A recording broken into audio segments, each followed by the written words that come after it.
Is YouTube saturated? Is it done? Is it over? Is it too late to start a YouTube channel? Well, stick around and find out. What's up guys, Darius here back with another video, and today I want to ask and answer this one simple question. Is it too late to start a YouTube channel? Is it too saturated? But before we get into that, as always, if you get any value from this video whatsoever, please consider giving it a big thumbs up. Make sure to subscribe, hit the notification bell because I do upload every so often, and whenever I do upload, I try to give you guys the most value possible. So, YouTube. It seems like everybody wants to become a YouTuber. If you're watching this video, you probably want to become a YouTuber. And you may be asking yourself the question, is it too late? Is the market too saturated? Are there too many YouTube channels out there? Because it certainly seems like it's like that, right? It seems like there's too many channels. It seems like everybody and their mother has a YouTube channel on just about any niche that is available for you to make a channel on. I'm pretty sure if I wanted to, I could go and find somebody who likes to cut trees, and I can find like a pretty big following of that person who makes videos every single day cutting a certain tree. I don't know. It seems like it's saturated. It seems like there's a lot of competition, that it's kind of maybe too late to start a YouTube channel. If you haven't done it, say all the way up until maybe 2-3 years ago, then it's too late, that the ship has sailed and it's done. There's no more opportunity. And I want to talk about that. I want to give you guys my opinion on that and how I see the YouTube marketplace as a YouTuber myself. Because if you don't know, I'm a YouTuber. I have 18,000 subscribers and counting and growing. And I've been doing YouTube since 2016, February of 2016. So I'm a relatively new YouTuber. And I got to 18,000 subscribers in just a little over under 2 years. So that's gonna mean something. I have some insight as to how the marketplace is going and how I think that the future of YouTube is going to be. So the first thing I've noticed, the first thing I want to mention is that YouTube right now is not the same like it was before. It is harder. There's a lot more people on it. There's a lot more creators. There's a lot more channels that people can watch. And it's definitely a lot harder to break into the market, especially as a new YouTuber.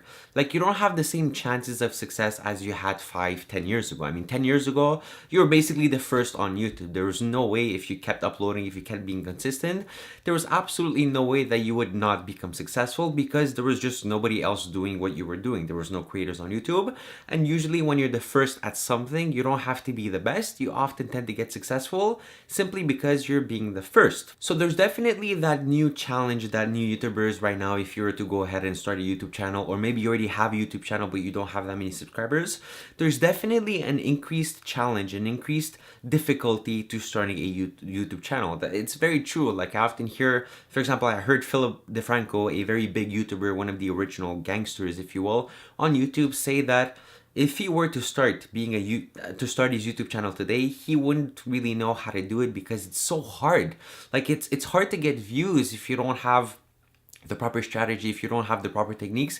It's hard to get views. It's hard to get people to find your channel, to want to watch and subscribe your channel, because once again, there's a lot of creators on YouTube. There's a lot of people doing exactly what you want to do, and chances are, like, your idea is not that unique. I'm sorry to break it to you, but chances are your idea is not that unique, and chances are that somebody else has already started doing that idea perhaps earlier than you, and they got the advantage. Now, does that mean that the market is too saturated? No, that's not what I'm saying. I'm saying that it's a lot more difficult than it was before. The things that people were doing to get successful before no longer apply to what you have to do now. The strategies have to change, and quite frankly, the strategies have become more difficult. You have to think a lot more outside the box.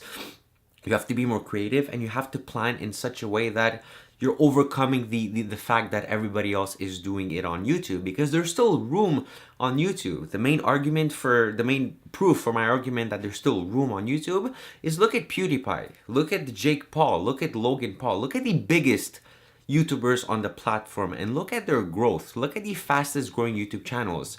PewDiePie is the most subscribed YouTube channel by far. He has 60 million subscribers as of recording this video, and he is still growing at a rate of 20, 30, 40, 50,000 subscribers a day.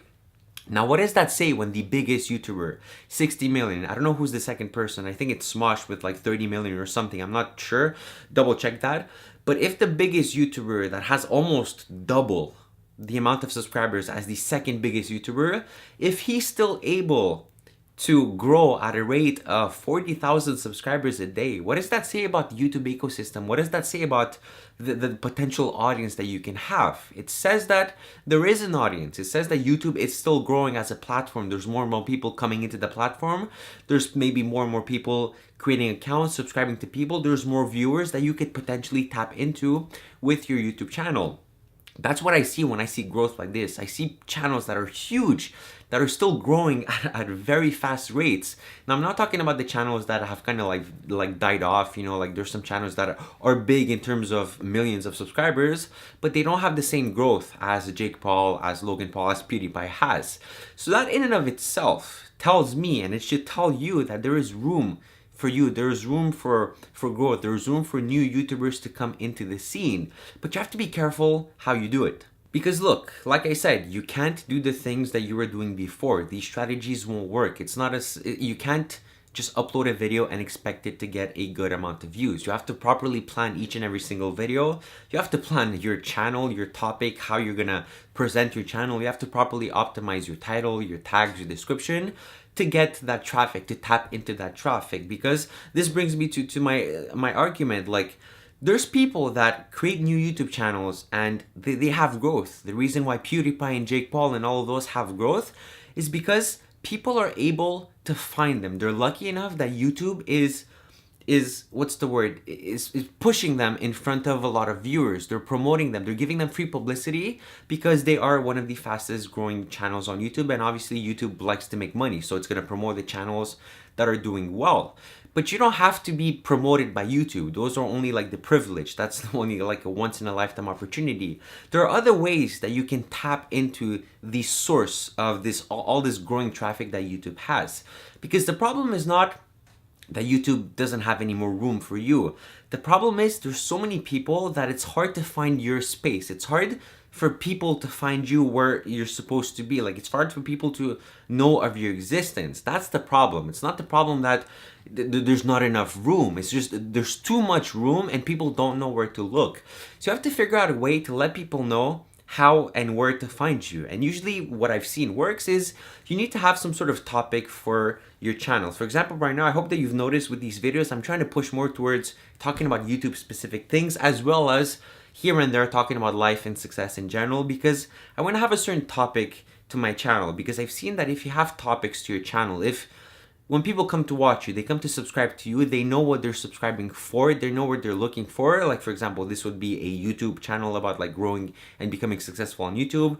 There's other people talking about how to make money online, and even like sub niches within that, right? Like Amazon, FBA, Shopify, dropshipping, e-commerce, all that stuff. That's how you get people to find you, because people are going to naturally want to look for those things. They're going to type in the Google search bar, in the YouTube search bar, they're going to type how to make money, how to become a successful YouTuber. And the goal is when they type that, for you, for your video, for your channel, to be amongst the first results that pop up, because that's how you're going to tap into that source of traffic that YouTube has. But that's never going to happen if you don't have a topic for your channel. That's never going to happen if you don't have the proper strategy of optimizing your channel, and also thinking about the topic, doing your research and what's popping in your niche, right? If you have a niche about wood cutting, right? Maybe it's the type of axes, maybe it's the type of trees that are popular. I don't know. I've never cut a tree. I don't know how this works. But these are things that you have to research. These are things that you have to think about, and you have to plan and deviate in a way your channel to tap into that source. If people care about cutting trees, but they care specifically about the type of axes, then you would want to make more videos on the type of axes and how you would use them to cut a tree, instead of the type of trees and the type of wood that they would get. Because since more people are searching for the type of axes, you would get a lot more views if you made videos supplying to that demand. And it's not like you're completely changing the style of your channel, and it's not like you're doing something you don't want to do. Because you're still talking about wood cutting. It's still a passion. And the axes, I can't believe I'm giving this whole example on something that's like axe cutting, like wood cutting. It brings me back to RuneScape. But basically, if people are looking for axes and you're doing axes are still part of wood cutting. It's still part of that overall niche. It's still part of your passion. And you can do that. Not every video should be about a different type of axes, but you should really concentrate and put forth more of them than the average, just so that you get the ball rolling, just so that you start to get people interested in your channel and you tap into that source. Because if you don't do that, if you just upload videos and don't think about what you're uploading, where you're uploading it, and how you're optimizing it, you're not gonna find the people are not going to find you, and in turn you're not going to find the subscribers, the success that you want, because there's simply too many people doing too many videos about too many different subjects, and people don't know where to look. There's too many choices, they don't know what to look for. So you have to find a way to tap into the traffic that is already onto YouTube, because once again, YouTube is growing. There's a lot of creators that are coming onto the scene, but the growth of YouTube, the amount of people watching YouTube, I believe, I haven't researched this, but it seems like it's bigger than the amount of creators. So there's always going to be room for more creators, but there's going to be too many creators and people just don't know where to look and where to find you. So you have to shift your strategy. Like I said, it's not enough to just upload a video and expect it to do well. You have to now plan your video, and you have to have a proper strategy for your channel, for your videos. And I've talked about this in previous videos, and I'm going to talk about this in future videos as well, because that's what I'm doing with this channel. That's what I'm doing with my Vlogs of Knowledge channel, right? I'm always trying to find, like, my Vlogs of Knowledge channel is a history channel. It's a channel about history, and I'm trying to find the topics that people are most searching for to make videos on those, because it's still part of history, it's still part of my passion, but I'm doing it in a way that also aligns with what the market wants. That's why I started this whole thing about the Greek mythology. That's a huge topic. People are researching this topic a lot, and me doing those videos, it's going to increase my chances of them finding my channel. So that's the strategy. So to answer the question at the beginning of this video, is YouTube saturated? No, it's not. Is it easy? No, it's not. It's a lot harder than it was before, but it's the nature of things. It's a mature market. Just like Facebook is also a mature market.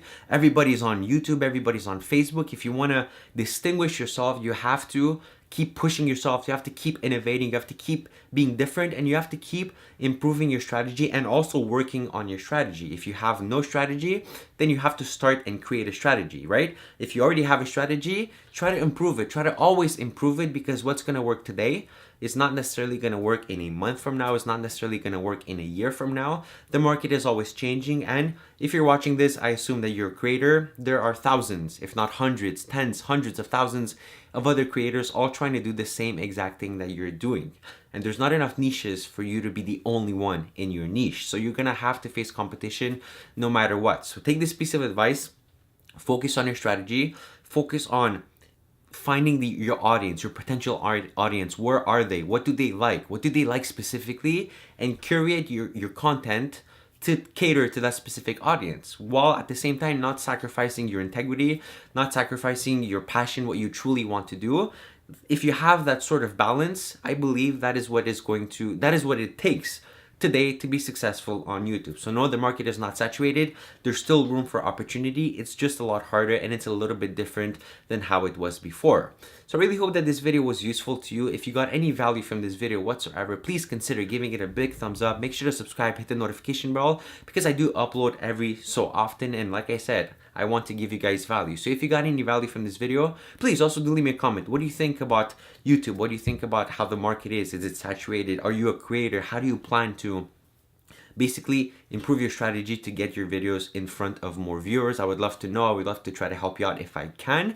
My name has been Darius. It's been an absolute pleasure, and I will see you all in the next video. Peace.